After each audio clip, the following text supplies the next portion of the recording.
আমাদের এমনই পরিস্থিতি এসে দাঁড়িয়ে গেছে যে সবজি কিনে খাওয়ার মতো অবস্থা নেই। মেদিনীপুর থেকে ননদ সবজি পাঠাচ্ছে, তবে আমাদের সেই সবজি দিয়ে রান্না হচ্ছে, তবে আমরা খেতে পাচ্ছি। এমনই একটা ব্যাপার বন্ধুরা। তো চলো একটু মজা করলাম, ইয়ার্কি মারলাম। তো এটা মজাও বলতে পারো, ইয়ার্কিও বলতে পারো, আবার এটা সত্যি কথাও কিন্তু বন্ধুরা। তো চলো, অনেক গল্প হবে, অনেক কথা হবে, অনেক আড্ডা হবে, সমস্ত কিছুই হবে। তাই সঙ্গে চাই তোমাদেরকে, সাথে চাই তোমাদেরকে সাথে নিয়ে পাশে নিয়ে চলো। আজকের দিনটাও আমি শুরু করছি বন্ধুরা। গুড মর্নিং বন্ধুরা, welcome back to my channel. কেমন আছো তোমরা সবাই? আমি কিন্তু খুব ভালো আছি, আশা করি তোমরা যে যেখানে আছো ভালো আছো এবং সুস্থ আছো। তোমাদের সবাইকে আমার ছোট্ট পরিবারে অনেক স্বাগত জানাই। সোমাস ডেইলি ব্লগস থেকে আমি সোমা চলে এসেছি আবারও দেখো নতুন একটি দিনে। তো আজকের বারটি হচ্ছে শুক্রবার আর তারিখটি হচ্ছে 8ই আগস্ট। শুক্রবার সকাল সকাল ঘুম থেকে উঠে একদম চলে এসেছি সমস্ত আশেপাশে কাজ সারা নিয়ে। তো ঘর মুছে নিলাম প্রথমে, আর আজকে একটু নুনও দিয়ে দিয়েছি ঘরের মধ্যে, তোমরা দেখতেই পেলে। ফিনাইল আর নুন দিয়ে আজকে ঘরটা মুছে নিচ্ছি। বড়দের প্রণাম, ছোটদের বুক ভরা ভালোবাসা প্রতিদিনের মতো আজকেও রইলো। আর তোমরা যে যেখান থেকে আমার ভিডিওটা দেখছো আশা করি অনেক ভালো আছো এবং সুস্থ আছো। আর ভগবানের কাছে প্রার্থনা করি পৃথিবীর প্রতিটা মানুষ এইভাবে সুস্থ থাকুক আর ভালো থাকুক এবং এইভাবে আমার পাশে থাকো বন্ধুরা। কারণ তোমাদেরকে পাশে নিয়ে চলাটাই হচ্ছে আমার কাজ। আর তোমাদেরকে পাশে না নিয়ে, তোমাদের সাথে না নিয়ে কখনোই কিন্তু আমি এই পথ এগোতে পারবো না। তাই চলো সকাল সকাল একদম আশিবাসি কাজ সারা দিয়ে চলে এসেছি তোমাদের সাথে। আর ঘরটা মুছে নিচ্ছি, ঘরটা মুছে নিয়ে তারপরে তোমার কিছু বাসন ছিল সেগুলোও ধুয়ে নিয়েছি, মানে সমস্ত কাজ ধরো হয়ে গেছে। তারপরে তো রান্নাঘরে ঢুকে চা করা সমস্ত কিছু কাজ আশিবাসি সারা শুরু করে দিয়েছি। তারপর আজকে আর স্নান করিনি সকালবেলা, কারণ শরীরটা তো কালকে দিয়ে খুব খারাপ ছিল আর কোমরে যন্ত্রণাও করছিল বড্ড, তার জন্য কিন্তু আজকে আর স্নানটা সকাল সকাল করলাম না। তো চলো তোমরা দেখতে থাকো।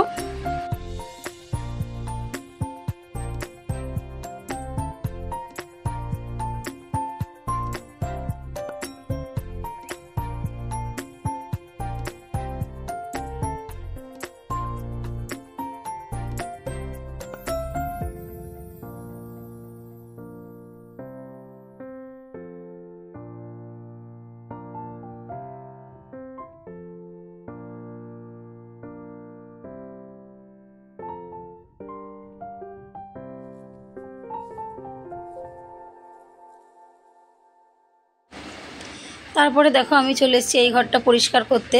ওই ঘর হয়ে গেছে, এখন আমার এই যে বললাম না এই একটা ঘর হয়েছে, যেহেতু এই ঘরের কাজটাও কিন্তু আমার বেড়েছে। তো বোতলে জল নেওয়ার পরে বোতলগুলো এদিক ওদিক সরানো থাকে, সেই বোতলগুলোকে আবার জায়গায় রেখে দিচ্ছি। কারণ ব্যাগের মধ্যে ভরে না রাখলে তোমার দাদাভাই যখন জল আনতে যাবে খুঁজে না পেলে চিৎকার করবে যদি ছড়ানো থাকে। তাই গুছিয়ে রেখে দিই, যখন যাবে ব্যাগ ভর্তি থাকবে ব্যাগটা ধরেও নিয়ে চলে যাবে জল নিয়ে আসতে। তো বেচারা যা যেন 10 থেকে 12 বোতল করে জল আনে প্রত্যেকদিন, একা একাই কল পাম্প করে। সব দিন হয়তো আমি যেতে পারি না, আর মাও দুদিন ধরে যেতে পারছে না, একা একাই যাচ্ছে, দিয়ে কোমরে ব্যথা করছে। বলছি ঠিক আছে যেতে হবে না, তোমাকে একা আনতে হবে না, আমি যখন পারবো তখন যাব। যে আর জল তো বেশি তো লাগে না, অনেক বোতলই জল, একদিন আনলে আমাদের 2 দিন হয়ে যায়। তো তার জন্য তোমার দাদাভাই বললো ঠিক আছে আজকে আর যায়নি। তারপরে যে সিঁড়িগুলো মুছে নিচ্ছি, তারপর জামা প্যান্ট ভেজানো, কাজ কি বলো কম থাকে সংসারে। একটা সংসারের সমস্ত কাজ সেরে তারপর আবার বাইরে যাওয়া, বাইরের কাজ করা, তারপর এসে আবার ফাঁক পেলে সময় পেলে আবার ঘরের সমস্ত টুকিটাকি কাজ সারা। কম কাজ তো থাকে না। বাসন কি একবার সকালে মাজলে হয়ে যায় বলো? আর কি বাসন থাকে না? তারপরেও কিন্তু বাসন থাকে। আর এই কটা বাসন ছিল, কারণ রাতে সব বাসন মেজে রেখেছিলাম আমি, আর লাস্টে খাওয়া 2টো থালা ছিল সেগুলো আর মাজা হয়নি, ভালো লাগছিল না বলে আর মাজিনি। এই কটা মেজে নিলাম। তারপর এই যে আবার দেখো এখন জামা প্যান্টগুলোকে ভিজিয়ে রেখে যাব। এখন আর কাচতে পারবো না, ওবেলা মানে 10টা নাগাদ এসে একবার কেচে দিয়ে যাব। এখন খালি শাড়িটা ধুয়ে ওটা মেলে দেবো, কারণ সমস্ত কিছুই তো করতে হয় বলো একা হাতে। আর যেহেতু তোমার দাদাভাই এখন সময় পায় না, গোগলের স্কুল 6:30 দিয়ে এসে ওর সময় হয়ে যায়, ও চলে যায়। আর 7টা বাজতে আবার ওকেও কাজে যেতে হয়, এই করেই সময় কিন্তু কেউই পাই না।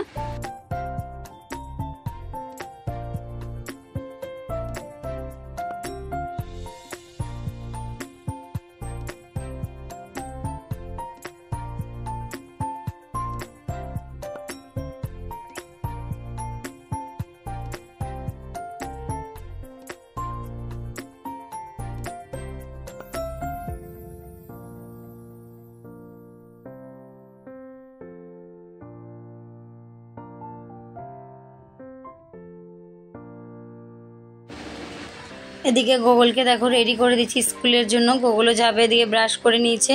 তারপর ওকে এক এক করে ড্রেস পরানো, মাথায় তেল দেওয়া, খাওয়ানো বলতে গ্লাসে গুলিয়ে দিলেও একাই খেয়ে নিতে পারে। তারপর জল ভরে দেওয়া, সমস্তটাই কিন্তু করতে হচ্ছে। আর একটু আওয়াজ আসছে পাশ থেকে, কিছু মনে করো, কারণ ওই ঘরে সবাই তো জাগনা আছে, তোমরা জানোই ভয়েস আমাকে রাতে দিতে হয়, তো আমার জন্য তো কেউ কথা বলা বন্ধ করে দেবে না। আর যেটা বলছিলাম যে হ্যাঁ, যে সবজি বর্ণনা পাঠিয়েছে, এটা হচ্ছে সত্যি কথাই, কোনো মিথ্যে কথা না বন্ধুরা, তোমরা দেখতেই পাবে।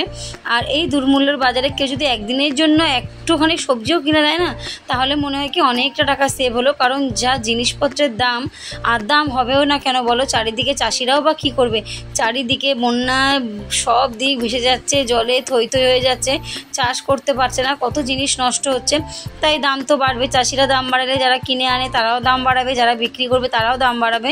তো এইভাবে ভায়া টু ভায়া হয়ে আস্তে আস্তে কিন্তু প্রচুর জিনিসের দামও বেড়ে যাচ্ছে। কি করা যায় বলো, এখন যে সবজির দাম মানে আগুন লেগে যাওয়ার মতো। আর আমার ননদদের ওখানে সবজির দাম অতটা না, আর ওদের গায়ে লাগে না কেন জানো, কারণ ওর বর যেহেতু সবজির ব্যবসা করে, ওদের কত সবজি নষ্ট হয়, তাই মাঝে মাঝে বলে যে তোমরা যদি এখানে থাকতে তাহলে কত সবজি পেতে। সত্যি আমাদের যেন সবজি কিনতেই হতো না, প্রচুর সবজি নষ্ট হয় ওদের বাড়িতে। তাই ভাগনা বড়াই 2 দিন হলো গেল, আবার ওরা এসছে একটা কাজের জন্য, তো ওরা আসার সময় বড় কতগুলো সবজি দিয়ে দিয়েছে, বলে এগুলো নিয়ে যা। তো আদা রসুন পেঁয়াজ নেই, আদা রসুন টমেটো বেগুন শসা সমস্ত কিছুই নিয়ে এসছে, তোমরা দেখতে পাবে চলো। তো এই যে দুর্মূল্যের বাজারে কেউ যদি একটুখানি জিনিস দিয়ে সাহায্য করে না, তখন মনে হয় কি অনেকটাই উপকার হয়ে গেছে। আর এখানে মা পুজো দিতে গেছিলো, মা পাশে একটা শীতলা মন্দির আছে, ওখানে পুজো দেয়, ওখান থেকে শীতলি নিয়ে এসছে, ওটাই খাইয়ে দিচ্ছিলো, তো আমার হাত যেহেতু আটকা ছিল। আর এই যে 10টার সময় একটা কাজ করে চলে এসেছি, 7টা থেকে 10টা থাকতে কাকিমা বাড়ি কাজ করে বাড়ি এসে হাতে আধ ঘন্টা টাইম ছিল, তার মধ্যে বিছানা গোছানো, জামা কাপড় গোছানো, তারপর তোমার এই যে বাসন ধোয়া, সমস্ত কাজ, মাম্মামকে রেডি করা, সমস্ত কাজ করে নিয়ে আবার দৌড়েছি। আর আজকে এত খিদে পেয়েছিল, আজকে জানো তো কিছু খেতেও পারিনি, এত খারাপ লাগছিল যে টাইম যেহেতু ছিল না হাতে বসে খাওয়ার মতো।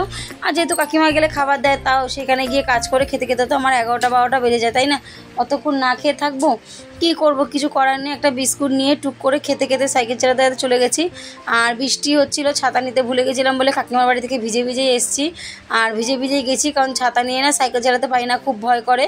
তারপরে যে জামা প্যান্টগুলো ভিজিয়ে গেছিলাম সেগুলোও দেখো কেচে নিয়েছি। এইভাবে কাজ একের পর এক স্টেপ বাই স্টেপ করে নিতে হয়, কারণ আমাদের যেহেতু হাতে সময় থাকে না, আর আমাদের ধরাগুন্তির সময়ের মধ্যে কিন্তু সমস্তটা করতে হয়। আর কিছু করারও নেই যে আমাদের যে কেউ করে দেবে, কে মা যে রান্নাটা করে এটাই কিন্তু আমার কাছে অনেক, কারণ রান্নাটা করে যে দেয়, এই রান্নাটা করতে গেলে তো আমাকে দেখা গেল আমি যেখানে 4-5টায় উঠি সেখানে আমাকে 3টেয় উঠতে হতো, তো তার জন্য মা যে রান্নাটা করে দেয় এটাই আমার কাছে অনেক, আর এটা অনেকটা আগিয়েও যায়। আর এখানে গোলের জামাটা দেখো, ফুলেতে জামা পরে গেছিলো স্কুলে, আমি বলছি কী হলো বাবা, আর ওদের আজকে না প্রোগ্রাম ছিল স্কুলে, খেলাধুলো না। এই দেখো বন্ধুরা, আমরা সবাই এখন কোথায় যাচ্ছি, এখন একটু মেলায় যাচ্ছি ঘুরি ঘুরি করতে সবাই মিলে। তো সবাই বলতে আমি, বাবা, মা, টিয়া আর গোগল। তোমার দাদাভাই যাবে না, ওর শরীরটা ভালো না, শুয়ে আছে বাড়ির সামনেই, যাবো না, মা জোর করছে চল চল গিয়ে ঘুরবি, ঘুরে আসবি, একটু ওদেরকে নিয়ে ঘুরে আসি, তাই যাচ্ছি সবাই মিলে। চলো যাই, এবছর প্রথম মেলাটা এসছে এখানে, জানি না কেমন, মাই বলছিল, তো যাই গিয়ে দেখি, তারপর তোমাদের সাথে তো শেয়ার করবো, তোমরাও দেখবে প্রথম মেলা কেমন হয়। আশা করি ভালোই হবে, পাড়ার মধ্যে তো। এদিকে যাবো মা, চলো যাই। আর এখানে দেখো আমরা সবাই যে বলছিলাম মেলায়, তো এখানে না এই প্রথম বছর মেলা বসলো, অনেক বছর ধরে শিব পুজো হয় এখানে, বড় একটা মন্দির আছে এখানে, বাবা ভোলেনাথ আছে। তো এই আজকে থেকেই মেলাটা বসেছে, মা কালকে ননদের বাড়ি থেকে আসছিলো, বলে জানিস ওখানে মেলা বসবে, সব কিছু দেখলাম দোকানপাট বসছে। তো মা বললো চল, আমি তো যাবো না, মনটা একদম ভালো নেই, মা বললো চল না, বেশি কিছু তো আর কেনাকাটা কিছু করবো না, কেউ কোনো বায়নাও করবে না ওরা। তারপর সেই মার অনেক জোরাজুরিতে গেলাম মেলায়, গিয়ে দেখলাম যে হ্যাঁ অল্প কটাই দোকান বসেছে, বেশি দোকান বসেনি, যেহেতু পাড়ার ভেতরে কত আর দোকান বসবে, দুটো ফুচকার দোকান, একটা মোমোর দোকান, দুটো কেনাকাটা জিনিসের দোকান, সাজনার জিনিসের দোকান, হরেক মালের দোকান, এই টুকটাক যা বসেছিল। আর আমি কিছুই কিনিনি, শুধুমাত্র এই যে একটা জামাকাপড় কাচার ব্রাশ কিনেছি, এইগুলো দিয়ে না জামাকাপড় কাচলে খুব ভালো হয়, মানে খুব ভালো নোংরাটা ওঠে, জামাকাপড় মানে ছেড়েও না, নষ্ট হয় না। আর এক ধরনের ব্রাশ আছে, ওগুলোতে খুব জামাকাপড় নষ্ট হয়। আর মাম্মাম এখানে ফুচকা খাচ্ছে, আমাকে বলছিল খাবে মা, আমি বলছি না খাবো না, আমার ভালো লাগছিল না। আর গোগল এখানে এগরোল খাবে বলে গোগলকে নিয়ে মা এগরোলের দোকানে গেছে।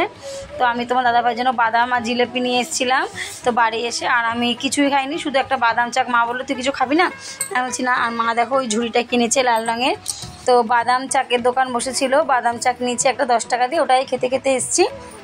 আর আসার সময় দুটো চপ কিনেছিলাম যে বাড়িতে মুড়ি দিয়ে গিয়ে খাবো, সন্ধ্যাবেলা যেহেতু কিছু খাওয়া হয়নি তাই ওই দুটো চপ এনে বাড়িতে মুড়ি ঠুড়ি দিয়ে মেখে খেয়েছি, রাতে আর কিছু খাইনি। আর দুটো জিলাপি নিয়েছিলাম, আর জিলাপিটা না আমি দেখতে পাইনি, আমার মার সাথে কথা বলতে বলতে হাত দিয়ে দেখা হয়নি। জিলাপিটা একদম নরম জিলাপি দিয়েছিল জানো তো, আর মানে কি বলবো খেতে একদম বাজে লাগছিলো, পয়সাটাই আমার নষ্ট হলো। তারপরে বাদামটা ভালো ছিল, সবাই মিলে বাদাম খেলো বাড়িতে। এইভাবেই আজকে আমাদের ছোট্ট মেলা থেকে আমরা ঘুরে আসলাম।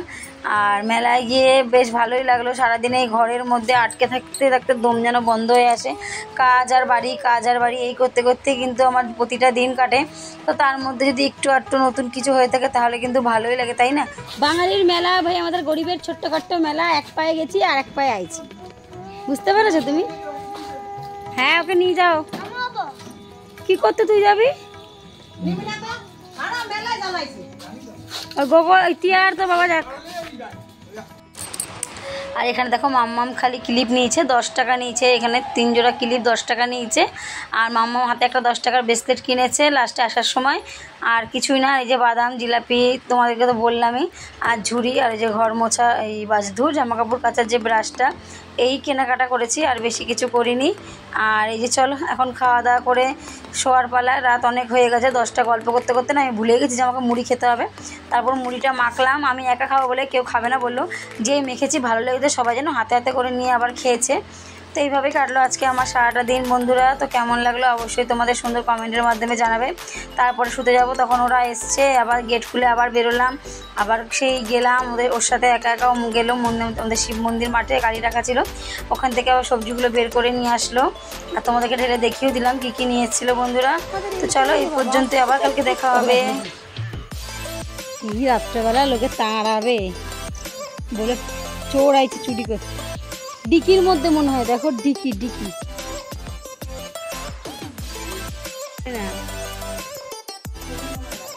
আমাদের ভোলেনাথ কি সুন্দর বেলপাতা নিয়ে বসে আছে, তোমার ডাকছে, তুমি নেবা?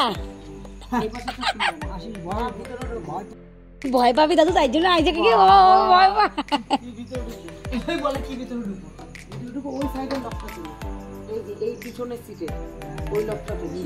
সবজি নিয়ে কি কাউতালি রে, এই সবজি নিয়ে আইছে দেখো, এটা আবার লক করে দাও। এইটুকুনি সবজির জন্য এত লাপালাপি তো দিদু রে বাবা রে, কোন কটা দাদু